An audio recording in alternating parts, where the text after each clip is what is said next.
the road ahead? That's going to be our special focus. But first, it's time for the headlines. Major tax relief for salaried and middle class in the budget.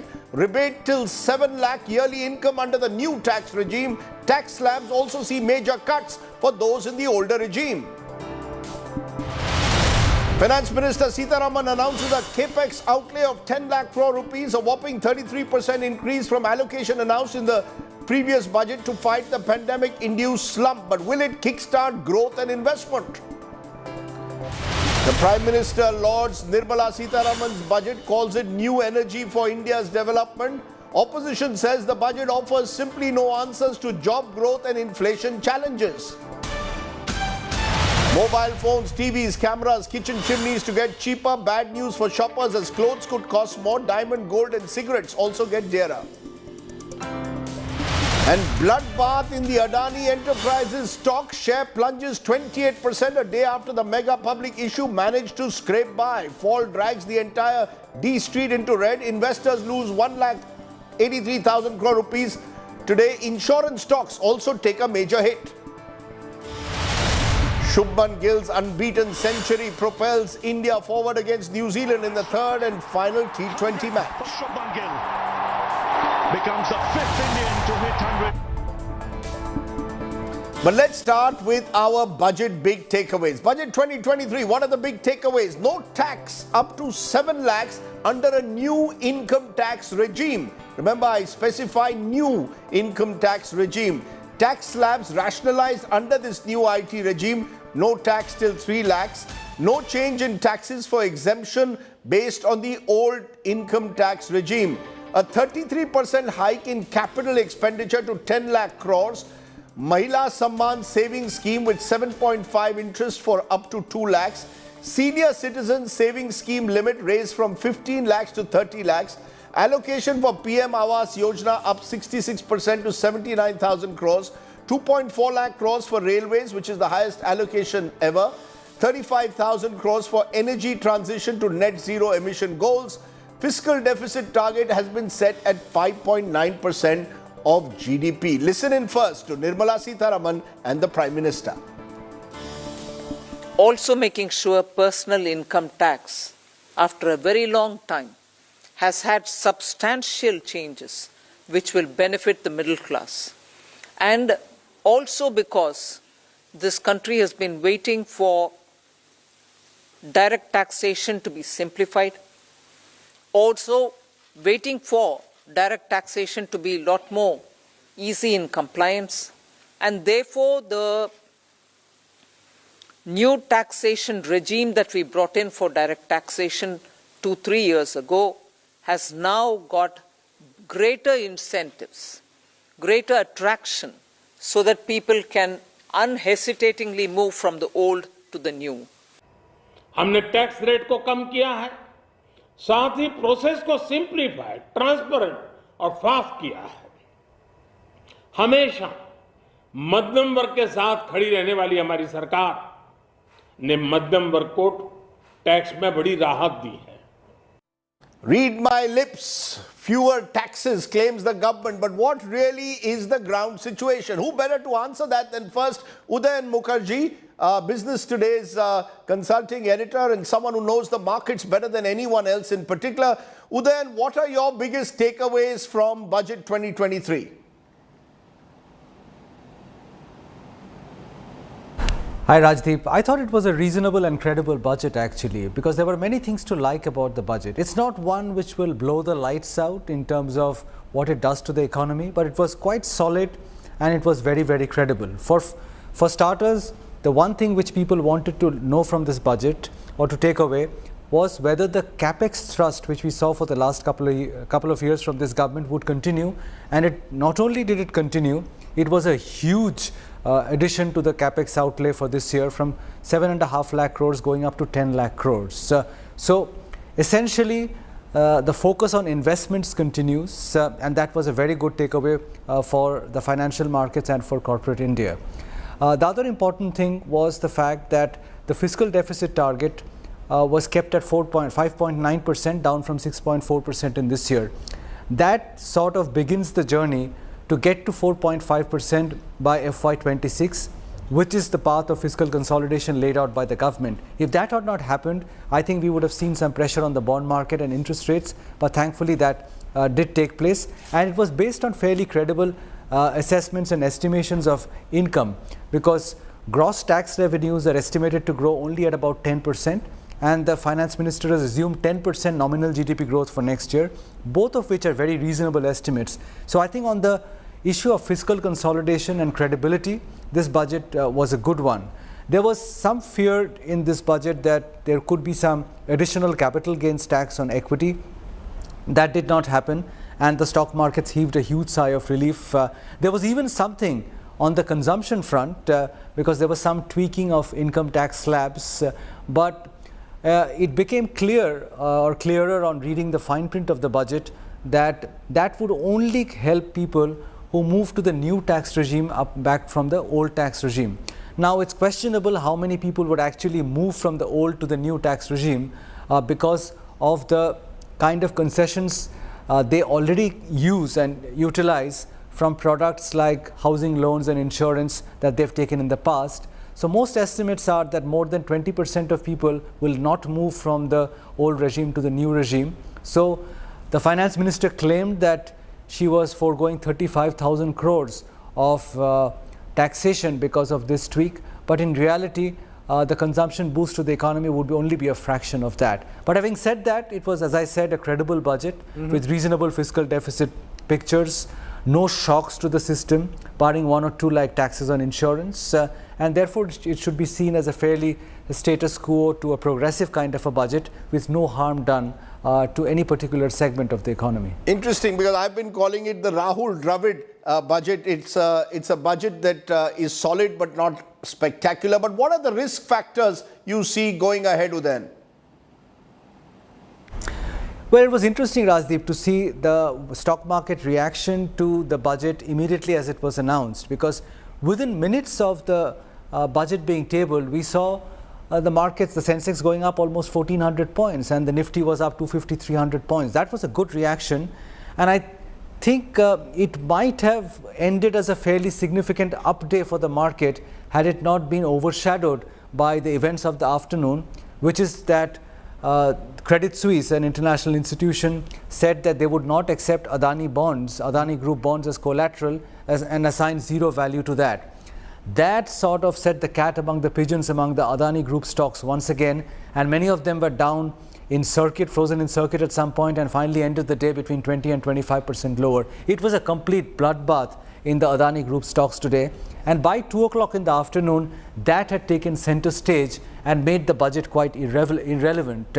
Once again, fears of some kind of contagion because of the group and what it could mean for India's image overseas, what it could mean for India's financial system, is led to a big sell-off in the banking stocks as well. All of that came to the fore.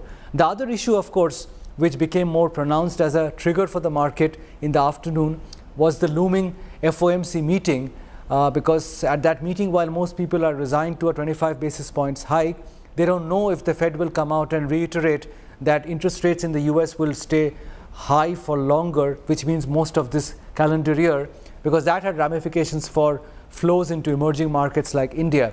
So I think a combination of the Adani Group turmoil and the looming prospect of the risk from the US Federal Reserve meet, both of them made the budget a bit of a sideshow in the afternoon. And in a sense, it is a little unfair on the finance minister, because to be fair to her, she put out a fairly credible budget, and I think she sort of catered to pretty much every aspect of the economy.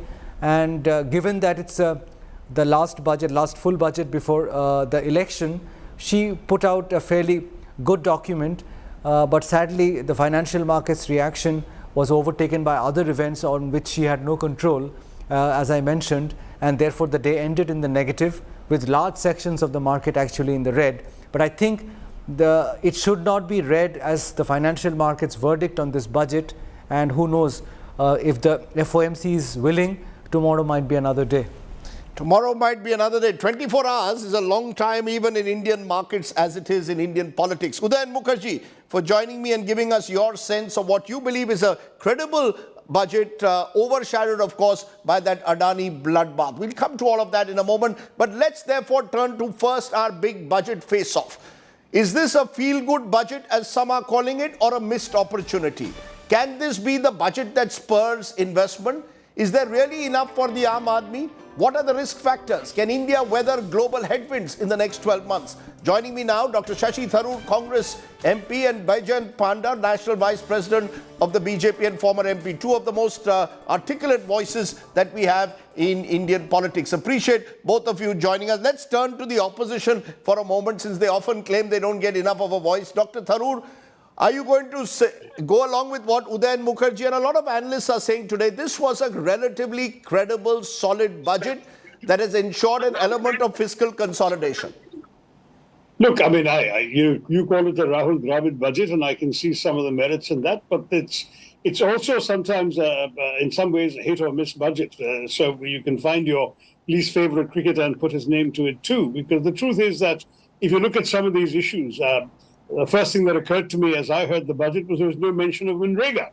And the slashing of Manrega to a record low of 60,000 crores at a time when experts, just judging by demand, which is up since the pandemic, are saying that it needs 1.4 lakh crores. And last year, the finance minister had to come back to Parliament with supplementary demands for grants because the higher amount that she'd allocated didn't prove enough. It seems to me absolutely incomprehensible that they would then slash Manrega down to such a record low number. Similarly, very, very big concern about unemployment, which was not specifically addressed. The word, in fact, was not used. We have a 16-month high, as you know, in unemployment figures in India today. And we're also facing record levels of youth unemployment. Nationally, it's at 16%. In some states, my own state of Kerala, it's at 40%. And there's some real worries about what we can do to absorb our young people. And then while there's talk of some tax relief, there's some confusion about what that tax relief really means, because most people were actually getting more than 7 lakhs to write off when they had the old tax regime system, because it was 5, but they had various other allocations, house rent allowance and insurance and so on and so forth, that they could take off. So it came to 7.7 lakhs, whereas right now they're only going to get 7 off under the new system. So there are some real questions about all this. And finally, the question is, while infrastructure expenditure is great, and it's good to see so much coming into railways and into highways and all of that, what's it coming at the expense of? And if you look at the budget carefully, they've slashed Manrega, as I've said. They've also slashed allocations to women and child development, the integrated child development scheme. The Ministry for Minorities has been slashed. The Ministry for Labour has been slashed. And our defense ministry has had a very marginal increase for capital outlay, which doesn't even match the rate of inflation. So the priorities of the government, what they've chosen to spend money on, is fairly clear. And no doubt they'll get applause for it.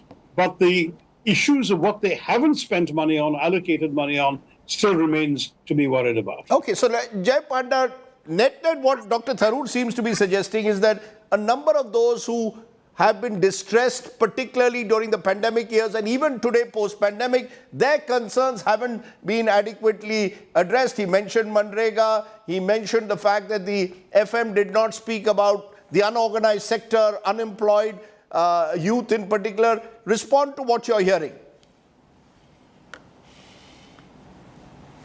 First of all, Rajdeep, I think it's unfair and stingy to call this budget only a solid budget, because it is rather spectacular. I mean, just look on the infrastructure front itself, 33% rise in allocation to 10 lakh crores, and it's not a one-off. In the last 3 years, from the pandemic affected lows, we've had 3.5 lakh crore for capex 3 years ago, 5.5 lakh crores 2 years ago, 7.5 lakh crores in this current year, and now in this budget, 10 lakh crores. And it's not as if that's not getting implemented. Every year, this money has been almost entirely implemented. And that is spectacular. This is one of the reasons that the world is looking to India, as the IMF calls it, as a shining light in the global economy. Now, it's also incorrect to say that it doesn't take care of sections of society, because every single section has been taken care of. Take, for example, 20 lakh crores credit guarantee scheme for agriculture. Take, for example, 157 new nursing schools. This budget has the highest ever allocation for health, health sector, highest ever allocation for the education sector. Now, Shashi, of course, has otherwise been gracious about some aspects of the budget. He does have a pet peeve about Manrega. And I want to point out to your viewers that Manrega is a demand-driven scheme. So whatever the demand is, it will be made up, as was made up last year, like he said. But the reality is that there's such massive investment going on that the same people who would have needed Manrega in a crisis are actually getting jobs from other ways. For example, the Pradhan Mantri Awas Yojana has gone up to a massive 80,000 crores. Now, who's going to build these rural houses? The same people who would have otherwise needed to take help for Manrega.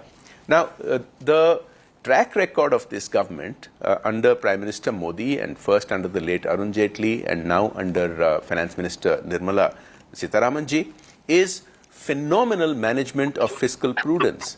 Now, you look at what has happened post-pandemic to even developed nations. Look at inflation in those nations. Look at the fiscal deficit in those nations, and how well India has managed this. And that's why India is getting all these plaudits. And it's not correct to say that there's no reference to jobs. How do jobs come about? Jobs come about through these investments and through these various schemes. It is reflected in the jobs data that is out there. Okay, I just want to point out, Rajdeep, just one thing, one thing. 1 million jobs are being created every month for the last several months. This has been the holy grail for India. And 900,000 EPFO registrations are taking place every month. You can't just turn a blind eye to that. There are contrasting numbers on those unemployment figures, Jai Panda. CMIE has its own figures. Government turns to EPFO figures. We can dispute that. But the fact is, and I'll let you start this time and then let Dr. Tharoor respond.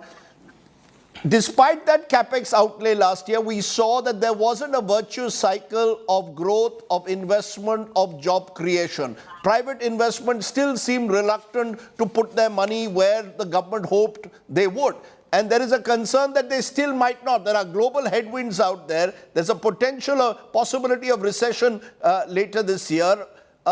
Is that something that the government countenances for? That, they seem to believe we are in a virtuous cycle of growth, investment, job creation. That's not happened so far in the last few years. Forget about the pandemic, but even post-pandemic, it's still not here.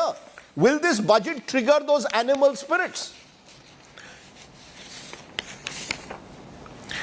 You are speaking, you referred to two things which are important. You referred to global headwinds. And as I said, India has weathered the global headwinds better than anybody else. I mean, just look at our neighborhood, look at other developed countries around the world. You referred to the lower level of private sector investment. Now, that's not a new thing. That's been an issue for now several decades in India. Now, to make up for that, the government has put in enormous public investment to get this economy to the level where it is. Now, today, we are the fastest growing large economy in the world. We are the 5th largest in the world, whereas when this government started, we were the 10th largest in the world. So we have come up quite a bit. We have, as I already mentioned earlier, better track record of managing the fiscal deficit and managing inflation than almost any other nation in the world. Now, you can't say that the animal spirits haven't been ignited. Look at the startup sector. Despite some of the recent difficulties, now India today is the 3rd largest platform for the startup sector. These are creating jobs. I refer to the jobs which have been created. It doesn't happen just like that. Let Dr. Tharoor respond to what you're saying, that Dr. Tharoor, Jai Panda and a number of people in government say, despite the difficult times that the world has gone through in the last few years, India, and this is not just the government saying it, but even international agencies saying it, India is the fastest growing economy at the moment in the world, albeit at times on a lower base, but the fact is it is, and the fact is, according to international global agencies, it is a shining light. How do you respond to that? That the fact is our inflation is relatively lower compared to other countries, we haven't slipped into recession, so many of the doomsdayers have been proven wrong. Well, look, let's understand what this means, right? If we're talking about growing at perhaps 6.5%, I might add 7% this year, but don't forget the first 6 months of this year, we grew at 9.7%. So to end up at 7% over the year means that the second 6 months of this year, we're going to be growing at something like 4.5% or under. So the overall is coming at 7, which means the pace is slowing down, despite the higher capex expenditure that Jai Panda and the government talk about with such pride. Secondly, the capex expenditure has not always been completely allocated. So last year, there were 22,000 crores they didn't spend of the money they allocated. So if they suddenly increase by another 2.5 lakh crores, are they going to be able to spend all that money? It remains to be seen. Thirdly, I've given you the unemployment figures at the beginning of our conversation. An increase in GDP does not necessarily correlate to an increase in employment, because a lot of our growth has been jobless growth or relatively job-light growth. In the 70s, 1% of GDP meant 2 lakh jobs. Today, it just doesn't anymore. And therefore, we really have to ask ourselves, how many jobs is the government going to create in order to absorb the rather large numbers of unemployed young people who will need to be absorbed, because obviously it's a national priority for us to make sure there are things to do. Mm-hmm. Now, at the same time, there are some real questions which we haven't had answers to about how the government exactly intends to keep to these numbers.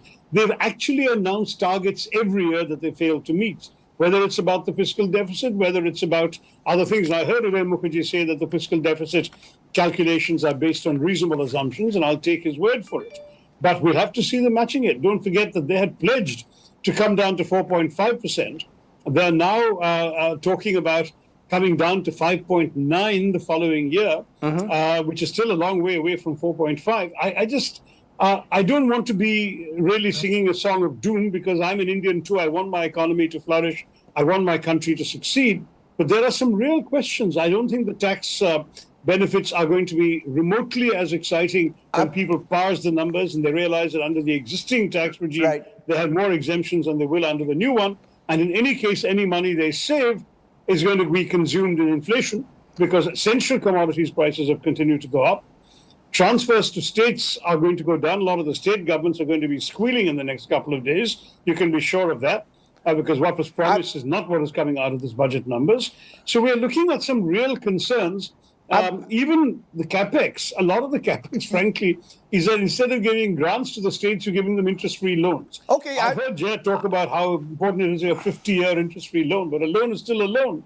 A grant can actually be spent without having to worry about doing it. I think many of these state governments are pretty broke themselves. I've got many more voices joining me in a moment, but I'll give Jai Panda the final word. Jai Panda, if you were to summarize this budget for us in 30 seconds, what, according to you, makes it stand out? You said it's spectacular, a word that I've not been using. I've been using the word solid. What about this budget makes it spectacular? 30 seconds. I already told you 33% increase in infrastructure allocation, and it's not as if it's not being spent. I explained to you that in 3 years it's gone from 3.5 lakh crores to 5.5 lakh crores, 7.5 lakh crores, and now 10 lakh crores. The track record is there for all to see. 90 million households have been connected with drinking water. 12 crore households have been connected with toilets. Nearly 10 crore LPG connections. The opposition has always been skeptical, cynical, and sometimes downright obstructive. They have obstructed GST. They have called it all sorts of names. It's giving us 1,50,000 crores revenue every month. They made fun about Jan Dhan accounts when they were first opened, but the JAM trilogy has made this transformation possible. They made fun of the vaccine initiatives. India is hailed as the world's vaccine supplier.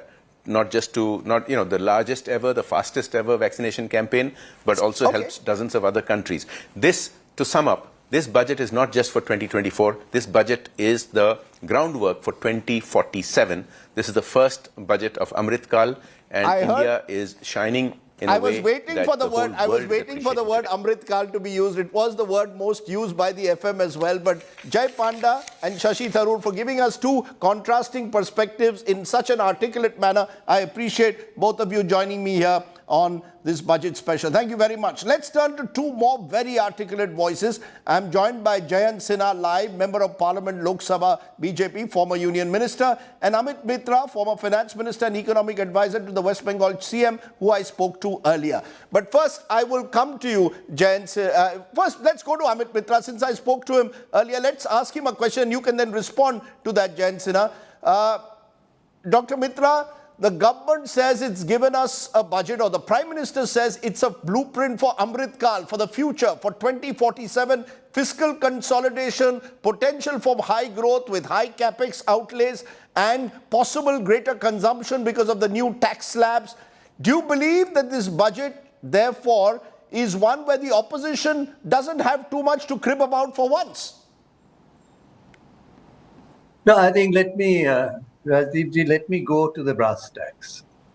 What is the situation on the ground level to which the budget would have had to address? Unemployment, 3.7 crore people are unemployed. That's 37 million people. On top of that, if you take discouraged workers, those who are not looking for jobs, they're called discouraged workers. It works out to 5 crores of people. 50 million people in the country were unemployed.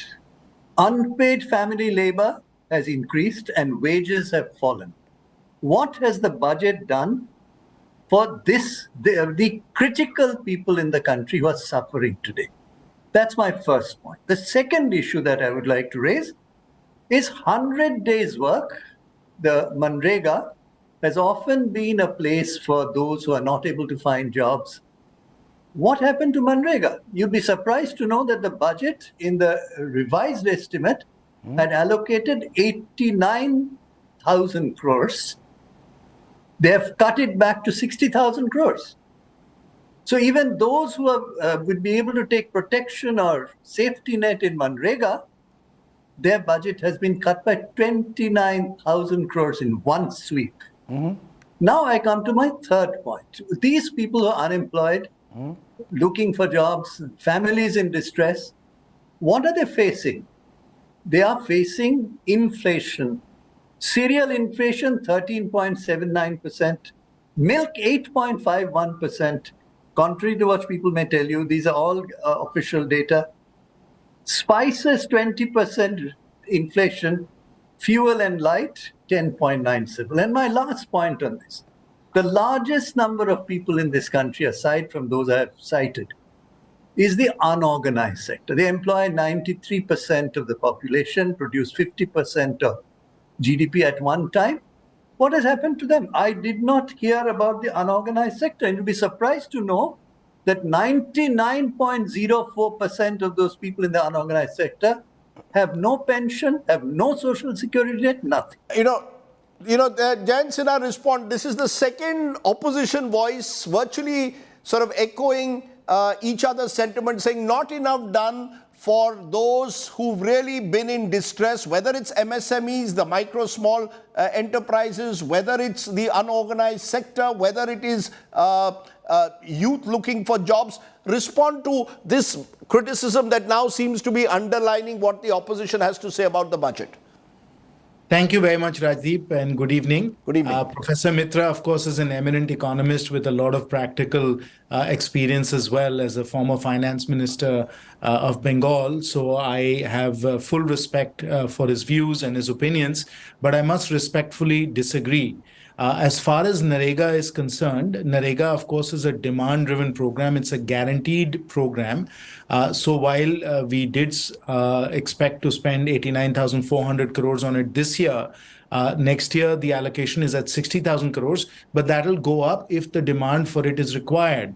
That is the nature of Narega. It is by law that you have to pay people who demand Narega work. So if required in the supplementary demand for grants, more capital will be allocated and Narega will be fully funded.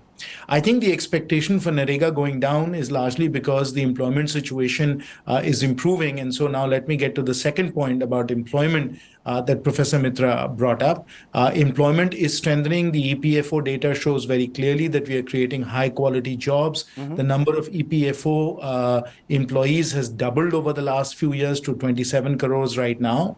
And the skilling and training programs that have been outlined in this budget and previous budget are also leading to the generation of high quality jobs. And finally, the dramatic increase in capex that is happening is creating a tremendous number of jobs on the ground, because what we are seeing is that not only are we building roads and highways and airports and railway lines, we are also driving the cement industry, the steel industry, the construction industry. All of these industries are also being driven, and they're all creating good jobs. Again, I can tell you from my own constituency in Hazaribagh district and Ramgarh district, we are building highways, we are building railway lines, we are building power plants. All of that has resulted in tens of thousands of jobs that have been created. So this massive increase in capex, both public sector capex as well as private sector capex, is creating a large number of high quality jobs. In addition, I will say the good news is that private sector capex is also increasing because demand is strong, and of course this budget also provides a big consumption boost. So the combination of all of these moves, the skilling and the training, the growth of the economy, capex, the boost in consumption, all of these are resulting in an increase in employment, a reduction in NREGA requirements, and more high quality jobs for our young people and those who are looking for these jobs. May I just ask you to amplify on your point where you said that there will be a boost in consumption? There is some element of doubt whether the new tax regime, the rebates that have been given and the new tax slabs actually will translate into greater consumption. The amounts may be much too small for people to actually get into a virtuous cycle of higher demand, higher consumption. Do you believe that will happen? There's so much of confusion over this new tax slab. How many people will actually move from the old tax regime to the new tax regime? So Rajdeep, I have actually run the numbers. The Honorable Finance Minister in her budget speech laid out clearly that she expects 35,000 crores of additional purchasing power to be put into the hands of the middle class.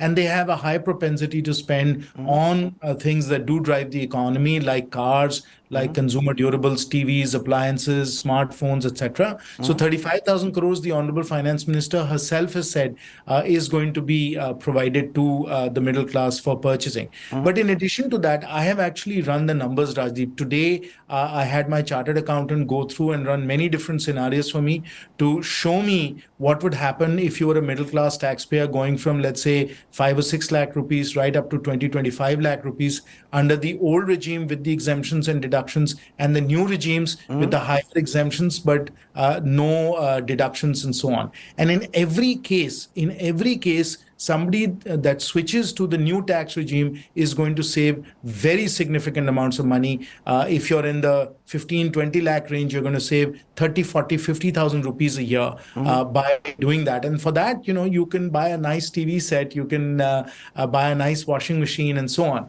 So these are the kinds of consumption drivers that have been unlocked through this budget. So, Dr. Mitra, the questions that arise, I think what the government is saying is that particularly the large capex outlays, 10 lakh crores, will create will generate this virtuous cycle. Lots of job creation, according to the finance minister, will be created as a result of the kind of capital outlays the government is putting in. They are of a very significant nature.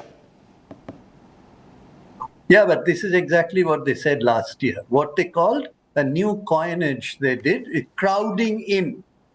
The government will spend 7.5 lakh crores, and as a result, it will kickstart the private sector investment. Now, if you go to the brass tacks, what do you find? Officially, government admits that current capacity utilization private sector is only 70%, gone up to 70%. Private sector is not buying machinery, plant and equipment, which is called investment, because there's not enough excess demand.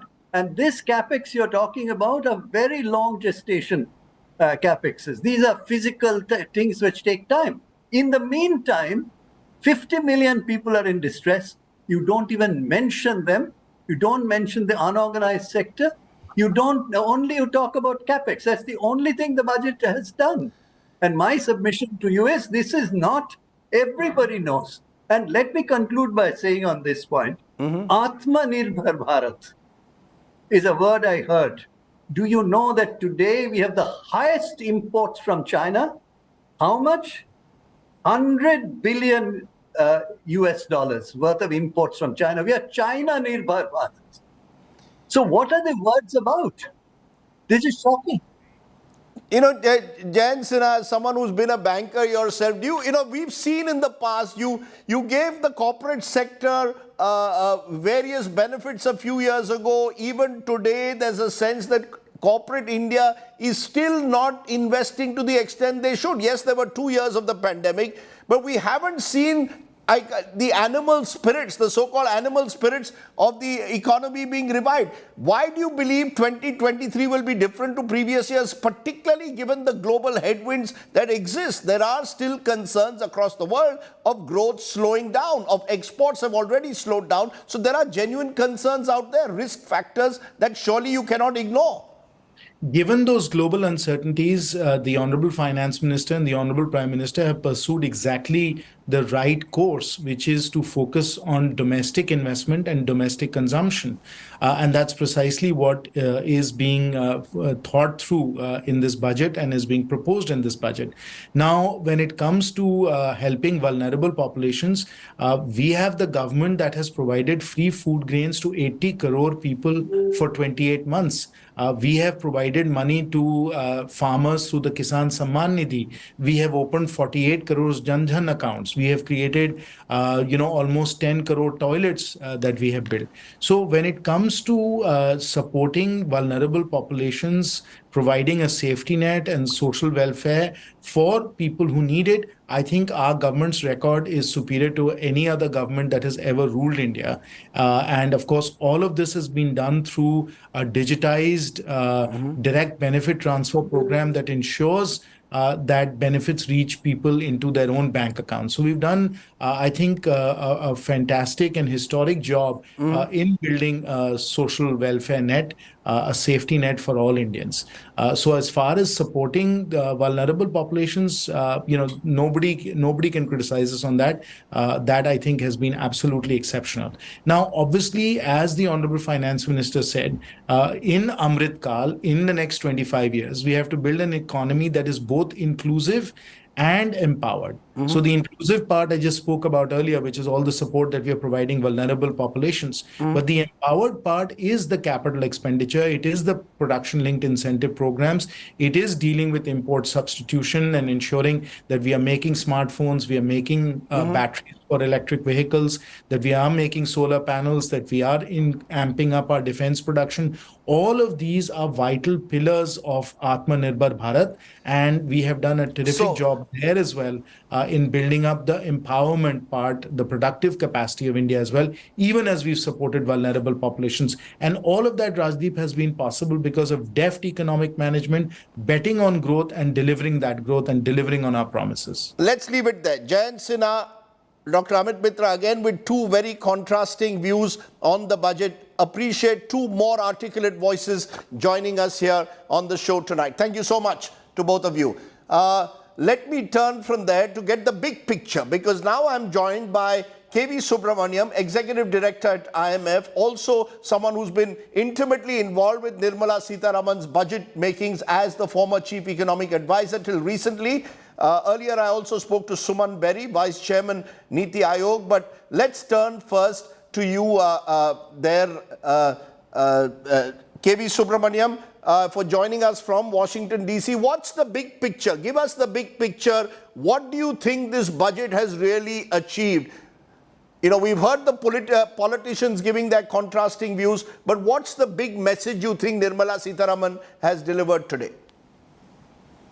Thank you very much, Rajdeep. I think for me, the key message is the continuity in two key areas. One, which is the public capital expenditures, and second, on the financial sector. If you would recall, the post-COVID budget, the FY 2021-22 budget was the one that had actually, initiated action on both these, areas. And this year's budget has indeed doubled down on both of these areas, amidst possible temptation to have been populist, which has actually not been done.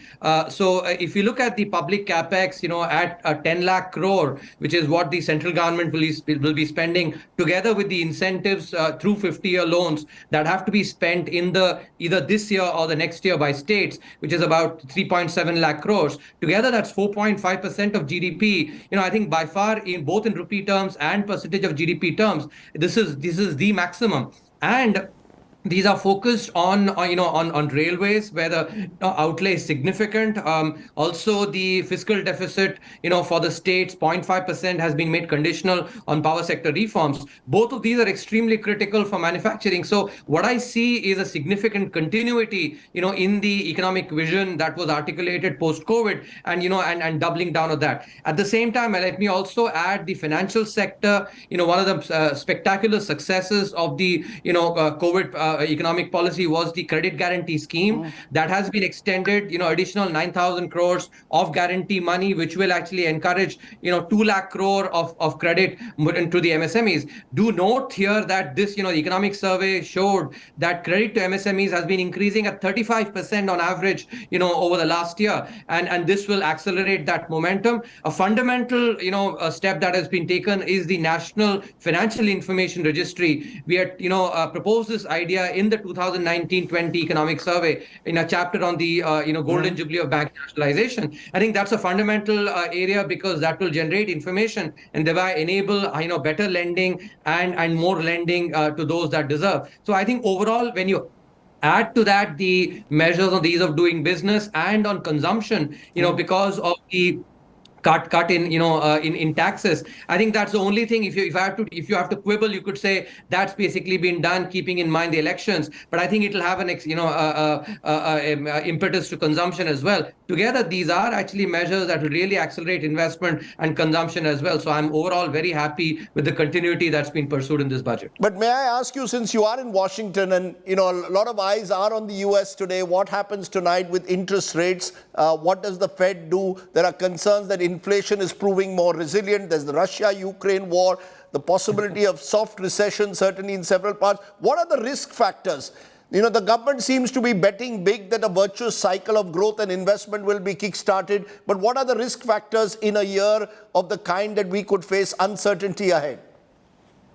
So I think you correctly highlighted that the global economy could be a risk factor, but I do think that the projections and the budget numbers have taken that into account, because in contrast to the economic survey, which projected growth of 11%, the budget has projected only 10.5%. And typically revenue projections, if growth is basically nominal growth is 10%, you take, let's say, the revenue growth to be 12%. Buoyancy of 1.2, which has not been done. The buoyancy has been taken at 1. So if you look at, and on expenditures as well, there's been significant rationalization of some of the subsidies. So overall expenditure has grown only at 7.5%. So I think because of the underestimation of some of the revenues, and I think rationalization of the expenditures, I do think that the fiscal path that has been laid will be adhered to. And the amount that has been budgeted for CapEx, I think, will be done, which will actually lead to job creation. I must point out,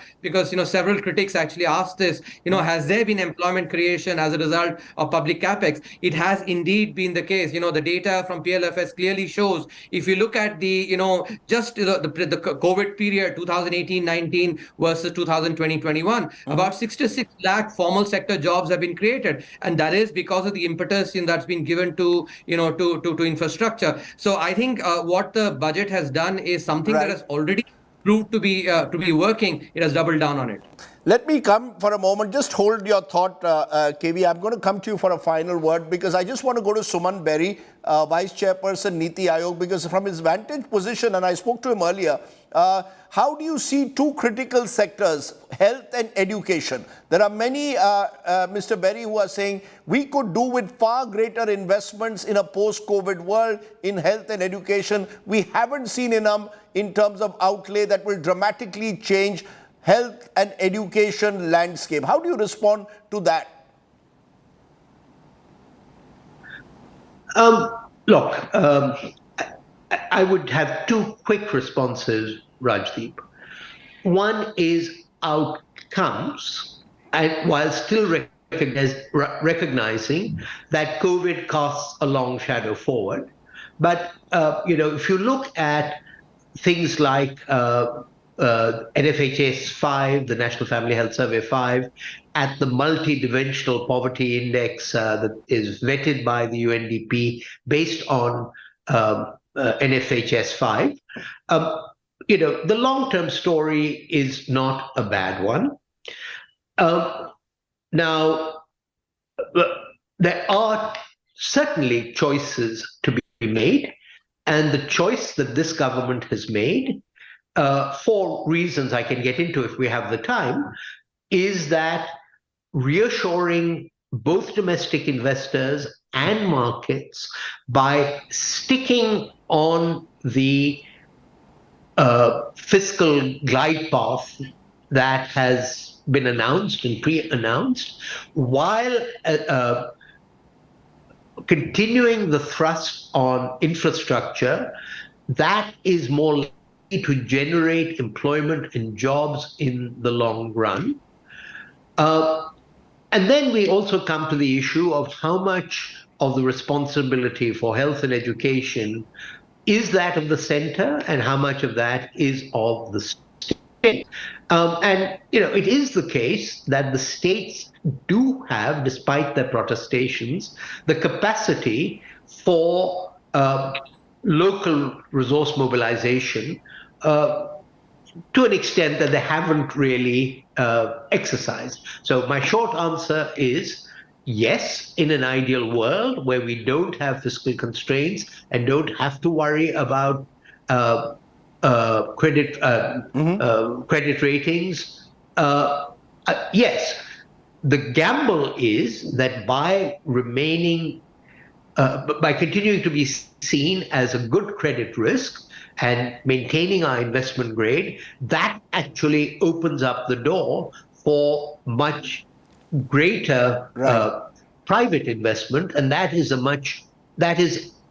more assured route to creating jobs, which I totally agree with you, is it remains the core challenge for this government. So therefore, a final word from you, Mr. Subramaniam. You and I love cricket. I started this program by saying that Nirmala Sitharaman, and I borrowed this from Pranjal Bhandari, the chief economist HSBC, who yesterday said that she wanted a budget where the finance minister batted like Rahul Dravid. Stable, safe, focusing on macroeconomic stability. Has she played like Rahul Dravid, or have there been a few Dhoni-like shots, especially with capital outlays? Rajdeep, I'll use an articulation that I had done before the 2021-22 budget. When I was asked, will Pujara or Pant come to bat? I'd said both Pujara and Pant will be in partnership. I have no hesitation in reiterating that this is, seems like another partnership of Pant and Pujara, or you could frame it as Rahul Dravid and Virendra Sehwag having a partnership. I think the fiscal consolidation part, the conservatism on that, I think, is the Rahul Dravid part of the partnership. At the same time, the public capital expenditures and the emphasis on financial sector is the Virendra Sehwag or the Rishabh Pant part. Okay. So overall, I think a very good job. Okay, let's leave it there. I appreciate fine voices joining us, giving us their perspectives. Thank you all so much for joining me on our special budget show. As always, every budget day, I've been doing this for years, where I leave you with a song. What would a budget be without a song? So let's leave you with a song that might typify the mood of the nation at the moment. Thanks for watching. Stay well, stay safe. Good night, Shubhratri, Jai Hind, Namaskar. I propose to increase the rebate limit to 7 lakhs.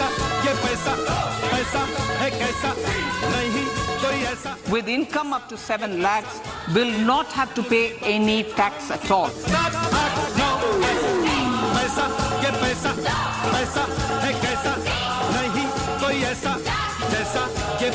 The highest surcharge rate from 37% to 25% in the new tax regime.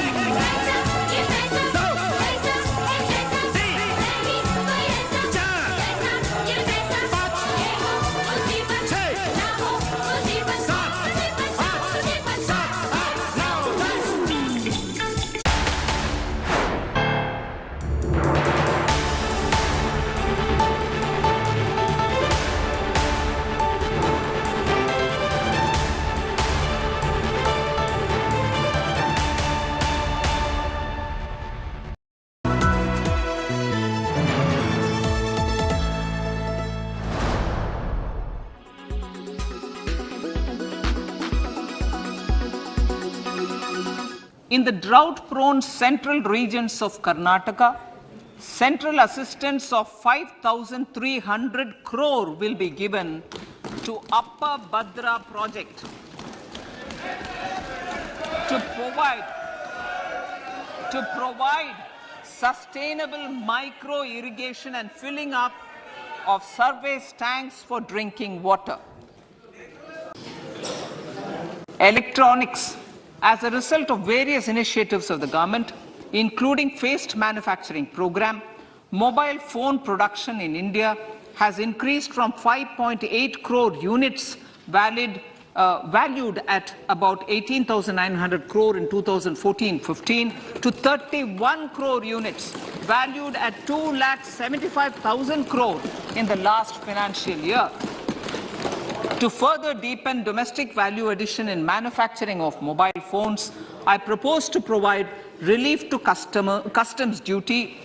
I propose to provide relief in customs duty on import of certain parts and inputs like camera lens, and continue the concessional duty on lithium-ion cells for batteries for another year.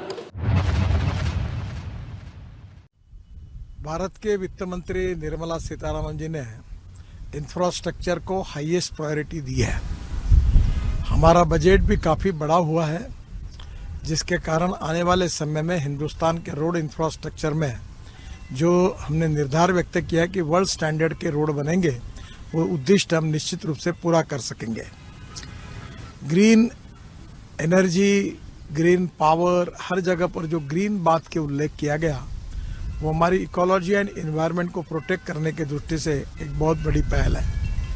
मैं मानता हूँ कि इस budget की विशेषता ये है कि हमारे आम आदमी के जीवन में जो एयर पोल्यूशन, वाटर पोल्यूशन की जो समस्याएं गंभीर है, वो ग्रीन अप्रोच के कारण निश्चित रूप में हमारे क्वालिटी लाइफ में काफ़ी बड़ा सुधार होगा। मिडिल क्लास के बारे में सोचा नहीं जाता था, इस बार पहली बार मिडिल क्लास को भी काफ़ी राहत दी गई है। गांव, गरीब, मजदूर और किसान का कल्याण करने वाला और प्रधानमंत्री मोदी जी के नेतृत्व में आत्मनिर्भर भारत का सपना पूरा करने वाला और हिंदुस्तान को वर्ल्ड की इकोनॉमी में एक सुपर इकोनॉमिक पावर बनाने के लिए ले जाने वाला ऐसा ये बजट है। स्क्रैपिंग के लिए जो विशेष रूप से हमारी रिसाइकलिंग इंडस्ट्री थी, उसके बारे में राज्य सरकार और भारत सरकार दोनों जगह अब नई गाड़ी आएगी, जिससे प्रदूषण कम होगा और निश्चित रूप से स्क्रैपिंग के कार्य को भी काफ़ी बड़े इससे शुरुआत हो जाएगी। बहुत अच्छा बजट निर्मला जी ने दिया है, मैं उनका बहुत बहुत अभिनंदन करता हूं और ये बजट प्रधानमंत्री मोदी जी के नेतृत्व में हिंदुस्तान को भविष्य में प्रगति और विकास की ओर ले जाएगा, ऐसा विश्वास व्यक्त करता हूं।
It's called the jewel of the East Coast, and with good reason. The ancient city of Visakhapatnam will soon be the capital city of Andhra Pradesh. Apparently setting aside plans for 3 separate capitals, Andhra's Chief Minister Jagan Mohan Reddy made the big announcement today. Here I am to invite you to Visakhapatnam, which is going to be our capital in the days to come. I myself would also be shifting over to Visakhapatnam in the months to come as well. The move comes nearly a decade after Hyderabad, the capital of undivided Andhra, became the capital of the newly formed state of Telangana. Since the division, the city of Amaravati has been the capital. Then Chief Minister Chandrababu Naidu had announced grand plans to develop Amaravati into a global smart city even bigger than Hyderabad. But in 2019, when the Jagan tsunami swept the Telugu Desam party out of power, the young new Chief Minister said nothing doing. Chief Minister Jagan then proposed a contentious three-capital plan, with Amaravati as the legislative capital, Visakhapatnam as the executive capital, and Kurnool as the judicial capital. The proposal has become a vicious flashpoint ever since between the two big political parties in Andhra. In fact, the contentious proposal is currently before the Supreme Court. But with today's executive announcement by the sitting Chief Minister, it seems like the matter is settled. Visakhapatnam is a coastal city located in the southeastern part of Andhra Pradesh and is well known for its natural beauty, beaches and cultural heritage. An epicenter of naval activity and headquarters of the Eastern Naval Command, the city has been experiencing rapid growth in recent years and has become a hub for industries. Presented by Sunfeast Dark Fantasy Chocofills, Din Khatam Fantasy Shuru. Co-presented by LIC Har Pal Aapke Saath. Co-powered by OLXautos.in. Only OLX Autos gives OLX extra price for every car. Co-powered by Redmi Note 12 series. Driven by the all-electric Mahindra XUV 400. Pharmeasy, one of India's leading e-pharmacy.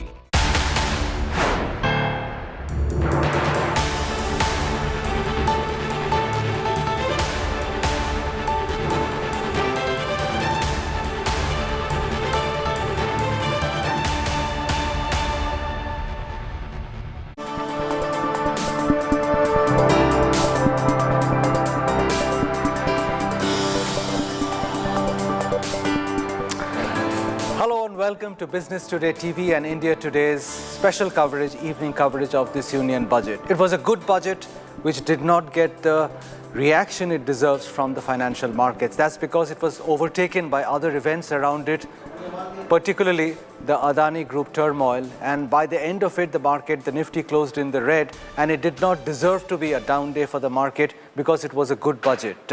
On all parameters, or at least most parameters, it ticked the boxes. It was strong on the fiscal deficit. It started on the path for fiscal consolidation, and the numbers were credible. The tax revenue numbers, which were assumed for next year, are credible, and they're completely achievable. So there was not too much of any kind of an eyewash out there. The capex thrust, for which this government's budgets have been known for the last couple of years, that continued. In fact, the 7.5 lakh crore outlay of last year went up to 10 lakh crores. That's the headline number. And therefore, this is very much an investment-oriented budget. Even on consumption, where not much was expected, we had some tax tweaks for the middle class. And while it's debatable how much of it will actually come through, because of how many people will eventually switch from the old tax regime to the new tax payment, income tax regime, it still was something marginally positive. The dreaded capital gains tax on equities did not come about, and that was a huge sigh of relief for the stock market as well. All in all, it was not a bad budget, and one would have thought, and for a minute or for many minutes, it appeared that the stock market was going to thump the table on this budget, because the Sensex was up 1,400 points, the Nifty did very well, and then came the rout in the Adani Group stocks, and by the end, it was a down day. But all in all, we've got lots to talk about over the next couple of hours, and we can start off with, you'll hear many big voices on the show, but I'm going to start off with Subhash Chandra Garg, Dr. Sanjay Baru and Madhu Kela to talk about the macro and about the financial market aspects of it. Gentlemen, thank you very much for joining in. Madhu, first word to you, because as I said in my preface that it was a budget which deserved more from the financial markets, but the Adani Group accident came in the way. How do you read what's going on out there with this group and how much of an influence it's having on financial market sentiment overall? Udayan, first of all, thank you so much for having me. I always have enjoyed discussing budget with you over the years. So thank you so much for having me again. I think it was a very good budget. Then, as you were summarizing, the finance minister actually met all expectation. I would say I would go to the extent of saying that she actually surpassed expectation in some aspects, specifically when it came to capital expenditure. Even the most optimistic people were not expecting that the government will actually spend 10 lakh crore rupees on the capital expenditure side. So I would say, all in all, it is a very good budget. I think these other events, Udyan, in my life of 32 years of stock market career, a lot of these kind of events have come and gone. But the people who have actually had a real faith on the overall India story are the ones who have actually made money in the stock markets. So for all we know, even after such a great budget, you might be getting a lot of stocks in a very attractive manner because of what is going on and because of the turmoil which is going on. So a person like me, I am more focused on all of this, what I want to buy and at what value do I want to buy. And I'm sure as the time passes, these things will settle down. And I would just want to make one comment. The people are going just too far-fetched when, there is a talk already that, what will happen to public sector banks. In my opinion, nothing is going to happen to public sector banks. They have gone through a very, very tough credit cycle, and forget lending to Adani Group. Whoever they are lending, at least we are in the market, they are very careful. And I would say even the borrower today, Udyan, is very careful. So because of this turmoil, if you are getting stocks very cheap, then we have to just focus on buying them. Well, you're right, Madhu, because State Bank of India was down 10% at one point today, and that was a reflection of how worried investors are about what ramifications the Adani Group crisis could have on public sector banks. But Mr. Garg, let me come to you, because you've studied these investment or capex outlay numbers very closely. What did you make of that 10 lakh crore figure, and how much of it might actually trickle down in terms of real implementation and galvanize the credit cycle and the capex cycle to the extent that the government is seeking to do? So thank you, Udyan. I think the 2 points you made about